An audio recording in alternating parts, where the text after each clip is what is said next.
Breaking news చూస్తున్నాం. వైసీపీకి మరొక బిగ్ షాక్ తగిలింది. మాజీ మంత్రి విడుదల రజనీపై కేసు నమోదైంది.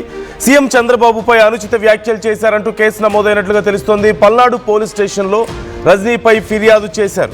తిరుమల లడ్డు కల్తీ వ్యవహారంలో ప్రజలను తప్పుదోవ పట్టించే విధంగా వ్యాఖ్యలు చేశారంటూ ఈ ఆరోపణలు ఉన్నట్లుగా తెలుస్తోంది. బిఎన్ఎస్ 115(2), 351(2) అలాగే 352(118)(1) సెక్షన్ల క్రింద కేసు నమోదు చేసినట్లుగా తెలుస్తోంది. వరుసగా వైసీపీ నేతల మీద నమోదవుతున్నటువంటి కేసులు చూస్తూనే ఉన్నాం. అంబటి రాంబాబు ఇప్పటికే జైల్లో ఉన్నారు, రిమాండ్లో ఉన్నారు. మరోవైపు విడుదల రజనీ, బొల్లా బ్రహ్మనాయుడిని కూడా ఒక 2 రోజుల క్రితం ఇలాగే టీడీపీ కార్యకర్తలు అడ్డుకోవడం, అక్కడ గొడవ జరగడం మనం చూసాం. ఆ తర్వాత అంబటి రాంబాబు విషయంలో ఎంత పెద్ద గొడవ జరిగిందో మనం చూసాం. ఇప్పుడు విడుదల రజనీ విషయంలో కూడా కేసు నమోదైనట్లుగా తెలుస్తోంది. తిరుమల తిరుపతి దేవస్థానం ప్రసాదం లడ్డు కల్తీ విషయంలో తప్పుడు ప్రచారం చేస్తున్నారని, చంద్రబాబుపై అనుచిత వ్యాఖ్యలు చేశారంటూ కేసు నమోదు చేసినట్లుగా తెలుస్తోంది. పల్నాడు పోలీస్ స్టేషన్లో రజనీపై ఫిర్యాదు అందింది. ఈ అంశానికి సంబంధించి డీటెయిల్స్ తెలుసుకుందాం. ఏమని ఫిర్యాదు చేశారు, ముఖ్యంగా ఏ వ్యాఖ్యలకు సంబంధించి ఈ ఫిర్యాదు నమోదైంది, ఏం యాక్షన్ ఉండే అవకాశం ఉంది? వరుస అరెస్టులు జరుగుతున్న నేపథ్యంలో ఇప్పుడు నెక్స్ట్ లిస్టులో విడుదల రజనీ ఉన్నారా, అరెస్ట్ అవ్వబోతున్నారా తెలుసుకుందాం. కృష్ణమోహన్ జాయిన్ అవుతున్నారు, మా ఏపీ ఇన్పుట్ ఎడిటర్. కృష్ణమోహన్, విడుదల రజనీ మీద కేసు నమోదైనట్లుగా తెలుస్తుంది. ఒక 2 రోజుల క్రితం విడుదల రజనీ, బొల్లా బ్రహ్మనాయుడు వీళ్ళందరినీ అడ్డుకోవడం, అక్కడ గొడవ జరగడం మనం చూసాం. ఇప్పుడు ఈ కేసు ఏమని నమోదైంది, ఏం చర్యలు తీసుకునే అవకాశం ఉంది? నందు, మరో మాజీ మంత్రి విడుదల రజనీ మీద కేసు నమోదైంది. ఈ నెల 30వ తేదీన టీడీపీ కార్యకర్తలపై దాడి చేశారు అని కేసు నమోదైంది. ఈ కేసు కూడా ఎడ్లపాడు పోలీస్ స్టేషన్ లో నమోదైంది. షేక్ రాజా అహ్మద్ అనే వ్యక్తి ఇచ్చిన ఫిర్యాదు.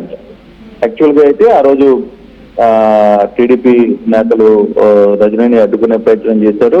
అక్కడ ఆమె కూడా కొంత రియాక్ట్ అయ్యారు. అయితే ఆ రజనీ ఈ పోలీసులకి ఫిర్యాదు చేయలేదు. మరి ఈ రోజు గతం అంటే 30వ తారీఖు జరిగిన 31 జరిగిన ఈ కేసు, 31 రాత్రి జరిగిన ఈ సంఘటనతో ఎడ్లపాడు పోలీసులు కేసు అయితే నమోదు చేసిన పరిస్థితిని మనం చూస్తున్నాం. ఈ కేసుకి సంబంధించిన సెక్షన్స్ ప్రకారం చూస్తే కొంత నాన్ బెయిలబుల్, అంటే ఒకవేళ 7 సంవత్సరాలు కింద ఉన్నప్పటికీ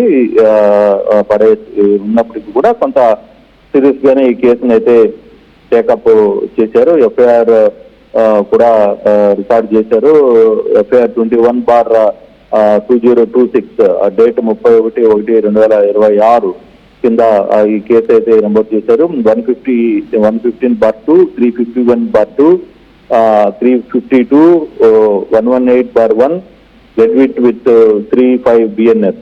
అంటే కొంత బెయిల్బుల్ వచ్చే అవకాశం లేదు ఈ కేసులో కూడా. ఏదైతే అంబటికి సంబంధించిన సెక్షన్స్ ఉన్నాయో అలాగే ఉన్నాయి. షేక్ రాజా అహ్మద్ ఈ కేసుని చేశారు. ఆయన ఫిర్యాదు చేసిన నేపథ్యంలోనే ఎడ్లపాడు మండల్ బోయినపల్లి విలేజ్ కి సంబంధించిన ఈ వ్యక్తి ఎడ్లపాడు పోలీస్ స్టేషన్ లో కంప్లైంట్ చేశారు. దీంతో ఈ కేసుని నమోదు చేశారు. అయితే ఈ కేసు ఎలా అంటే దాదాపుగా 4 మీద ఉన్నట్టుంది ఈ కేసు.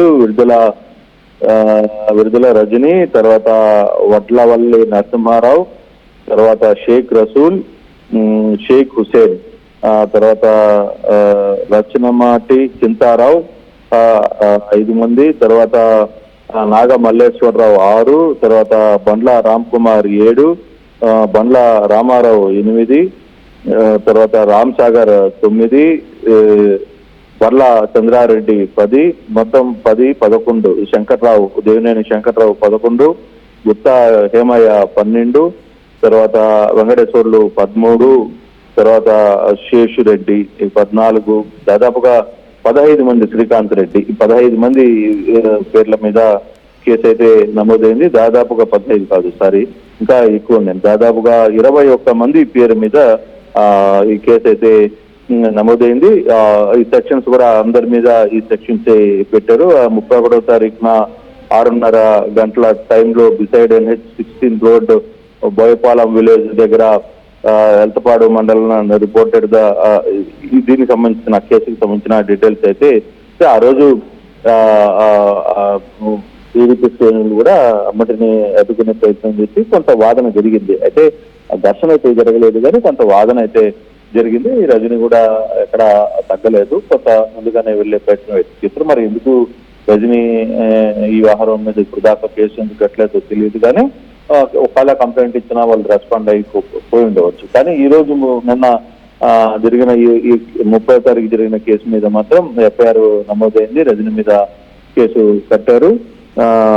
తర్వాత సెక్షన్స్ కూడా మనం చూసాం, కొంత బిఎన్ఎస్ కింద సెక్షన్స్ పెట్టారు. ఒకవేళ నిజంగా అరెస్ట్ గానే జరిగితే రిమాండ్ ఉండే అవకాశం కూడా ఉంది. కేసులో 115/2, 351/2, 352, తర్వాత 881118, తర్వాత 3/5 బిఎన్ఎస్ ఇవన్నీ కూడా కట్టిన పరిస్థితి. ఫ్రైడే ఇది ఎక్కడ జరిగిందంటే అసలు శుక్రవారం కూడా జరిగిందని కేసులో ఎఫ్ఐఆర్లో అంతా ఉంది. మరి ఏ విధంగా ఉండబోతుంది దీనికి, అంటే ఇది పట్టుబడి నోటీస్ ఇచ్చి ఏం చేస్తారా, లేదు ఒకవేళ ఈమెని అరెస్ట్ చేయాలి అనుకున్న టైంలో అరెస్ట్ చేసే అవకాశం ఉందా, ముందుగా 4-5 కేసులు నమోదు చేసిన తర్వాత అరెస్ట్ చేస్తారా లేదా అనేది చూడాలి. అయితే ఇప్పుడు కాసేపట్లో రజని కూడా మీడియా ముందుకు వస్తారు, ఆమె మాట్లాడే పరిస్థితి ఉంది అని చెప్పి చెప్తున్నారు నందు. అంటే ఇప్పటికే అంబటి అరెస్ట్తో వైసీపీ చాలా సీరియస్గా ఉన్న పరిస్థితి కనిపిస్తోంది. రేపు జగన్ వస్తారు అంటూ కూడా తెలుస్తోంది. మరోవైపు ఇప్పుడు రజనీ మీద కేసులు పెడుతున్నారు. మొన్న అడ్డుకున్నప్పుడు మీరు అన్నట్లుగా చాలా పెద్ద గొడవే జరిగింది. సో ఈ వరుస కేసుల్ని ఇంకా ఎంతమంది మీద కేసులు నమోదవుతాయో తెలియని పరిస్థితి కనపడుతుంది. ఈ గొడవకు సంబంధించి ఈ వరుస కేసుల్ని వైసీపీ ఎలా ఎదుర్కోబోతోంది? ఏదైనా ఉందా? న్యాయపరంగానే వెళ్తారా? ఇంకా ఏదైనా ప్రొసీజర్ ఉందా? అసలు వైసీపీ దగ్గర ఏమైనా యాక్షన్ ప్లాన్ ఉందా? మాకు తెలుసు, మా నాయకుల మీద టార్గెట్ చేసి కొందరి మీద కేసు పెట్టాలనే ప్రయత్నం చేస్తున్నారు అనేది చాలా క్లియర్ గా తెలుసు మాకు. మేము న్యాయపరంగానే ఎదుర్కోవాల్సిన పరిస్థితి, ఇంకా వేరే ఆల్టర్నేట్ లేదు వాళ్ళకి. ఓన్లీ న్యాయపరంగానే ఎదుర్కొంటాం. దీంట్లో ఎక్కడ వెనక్కి తగ్గేది లేదు. వాళ్ళు కేసులు పెట్టినా మేము న్యాయపరంగా ఎటువంటి ఫైట్ చేయాలో ఆ ఫైట్ కి అయితే వెళ్తామనేది క్లియర్ గా చెప్తున్నారు. అయితే రజనీ అరెస్ట్ అవుతుందా లేదా అనేది ఇప్పుడు చెప్పలేం. బహుశా మరి కాసేపట్లో దీనికి సంబంధించిన కేసు అంటే దీని వ్యవహారం మీద రజనీ కూడా రెస్పాండ్ అయ్యే అవకాశం కనపడుతుంది. అసలు ఆ రోజు ఏ సంఘటన ఏం జరిగింది ఏంటి అనేది కూడా చూడాలి. ఇప్పుడు రజనీ మీద కేసు నమోదైంది కాబట్టి దీన్ని లీగల్ గా వాళ్ళు ఎలా రియాక్ట్ అవుతారో అనే అంశాన్ని కూడా పరిశీలించాల్సిన పరిస్థితి అయితే ఉంది నందు. Thank you Krishnamohan, thanks for the details. మరొక వైసీపీ నేత అరెస్ట్ కాబోతున్నారా అంటే ఈ కేసులు చూస్తుంటే అవుననే అనిపిస్తుంది. బిఎన్ఎస్ 115 మనం చూడొచ్చు. వరుసగా పెట్టినటువంటి కేసులు సిమిలర్గానే ఉన్నాయి. అంబటి రాంబాబు మీద ఎలాంటి కేసులు అయితే నమోదయ్యాయో దానికి కొంత సిమిలర్గానే కనిపిస్తున్నాయి కేసులన్నీ కూడా. బిఎన్ఎస్ 115 ఉద్దేశపూర్వకంగా ఇతరులకు హాని కలిగించడం. సో ఈ కేసు ఒకటి నమోదైంది. అలా అట్ ద సేమ్ టైం ఈ సెక్షన్ కింద కేసు నమోదైంది. అలాగే బిఎన్ఎస్ 351/2 కింద నేరపూరిత బెదిరింపులకు సంబంధించింది. ఇది అంటే నేరపూరితంగా బెదిరించారు అంటూ కూడా ఒక కేసు నమోదైంది. అలాగే సెక్షన్ 352 శాంతి భద్రతలకు భంగం కలిగించడం మనం చూస్తున్నాం. సో వరుసగా నమోదవుతున్నటువంటి ఈ కేసులన్నీ కూడా మరొకసారి ఇప్పుడు మరొక నేతను అరెస్ట్ చేసే అవకాశాలు కనిపిస్తున్నాయి. మరొక వైసీపీ నేత అరెస్టు కాబోతున్నారా అనేది ఇప్పుడు కీలక అంశంగా మారింది. మొన్న బొల్లా బ్రహ్మనాయుడు, విడుదల రజనీ విషయంలో కూడా అంబటి రాంబాబు విషయంలో జరిగినట్లుగానే అక్కడ అడ్డుకోవడం, గొడవ జరగడం మనం చూసాం. ఆ నేపథ్యంలో విడుదల రజనీ కూడా చాలా సీరియస్గా రియాక్ట్ అయ్యారు, చాలా స్ట్రాంగ్గా కౌంటర్ ఇచ్చే ప్రయత్నం చేశారు. అక్కడ ఒక వాగ్వాదం మనం చూసాం. ఇప్పుడు దీనికి సంబంధించి కేసు నమోదైనట్లుగా తెలుస్తోంది. మరొక సెక్షన్ బిఎన్ఎస్ 118/1 క్రింద నమోదైంది. ప్రమాదకర ఆయుధాలు లేదా సాధనాలు కలిగి ఉండడం అనేది కూడా కేసు నమోదైనట్లుగా తెలుస్తోంది. ఒకటి బిఎన్ఎస్ 118 ప్రమాదకర ఆయుధాలు లేదా సాధనాలు కలిగి ఉండడం, 352 శాంతి భద్రతలకు భంగం కలిగించడం, 351/2 నేరపూరిత బెదిరింపులకు పాల్పడడం, 115/2 ఉద్దేశపూర్వకంగా ఇతరులకు హాని కలిగించడం. ఈ కేసుల కింద నమోదైనట్లుగా తెలుస్తుంది. సిమిలర్గా ఉన్నాయి. అంబటి రాంబాబు మీద ఎలాంటి కేసులు అయితే నమోదయ్యాయో అలాంటి కేసులే ఉన్నాయి. ఇప్పుడు నెక్స్ట్ విడుదల రజనీ ఉన్నారా లిస్టులో? విడుదల రజనీని కూడా అరెస్ట్ చేయబోతున్నారా అనే చర్చ పెద్ద ఎత్తున జరుగుతోంది. ఈ మధ్య రెగ్యులర్గా విడుదల రజనీ కూడా చాలా యాక్టివ్గా ఉంటూ వస్తున్నారు. ముఖ్యంగా ఈ కల్తీ లడ్డు అంశానికి సంబంధించి వైసీపీ ప్రచారం మొదలుపెట్టినప్పటి నుంచి కూడా విడుదల రజనీ చాలా స్ట్రాంగ్గా ప్రచారంలో దూసుకుపోతున్నారు. గతంలో పిన్నెల్లి అరెస్ట్ సమయంలో కూడా విడుదల రజనీని హౌస్ అరెస్ట్ చేసినటువంటి సందర్భాన్ని మనం చూసాం. సో ఈ నేపథ్యంలో చాలా యాక్టివ్గా ఉంటున్నటువంటి నేతలందరినీ కూడా ఇప్పటికే అరెస్ట్ చేస్తున్నారు అంటూ వైసీపీ ఆరోపిస్తున్న నేపథ్యంలో నెక్స్ట్ ఆ లిస్టులో విడుదల రజనీ ఉన్నారా? విడుదల రజనీని కూడా త్వరలో అరెస్ట్ చేయబోతున్నారా? అంబటి రాంబాబు లాగానే మరొక నేత కూడా ఇప్పుడు రిమాండ్కి వెళ్ళబోతున్నారా? ఈ కేసులు చూస్తుంటే అలాగే ఉన్నాయి. వరుసగా కేసులు నమోదవుతున్నటువంటి తీరు చూస్తుంటే అలాగే ఉంది. సో మీ అభిప్రాయాలు ఎలా ఉన్నాయి ఈ అంశానికి సంబంధించి? మీ అభిప్రాయాలను కూడా కామెంట్ చేసే ప్రయత్నం చేయండి. మరికొద్దిసేపట్లో విడుదల రజనీ ఈ అంశానికి సంబంధించి రెస్పాండ్ అయ్యే అవకాశాలు కనిపిస్తున్నాయి. ప్రెస్ మీట్ పెట్టబోతున్నారంటున్నారు. మరోవైపు జగన్ రేపు రాబోతున్నారని, అంబటి రాంబాబుని కలిసి మాట్లాడబోతున్నారని, అలాగే వైసీపీ ముఖ్య నాయకులతో భేటీ అవ్వబోతున్నారని, ఒక ప్రెస్ మీట్ ఉండబోతోందని, చాలా స్ట్రాంగ్గా ఈ వరుస కేసులు అరెస్టులకు సంబంధించి ఫైట్ చేయబోతున్నారు, ఒక యాక్షన్ ప్లాన్ రెడీ అవుతుంది అంటూ కూడా తెలుస్తుంది.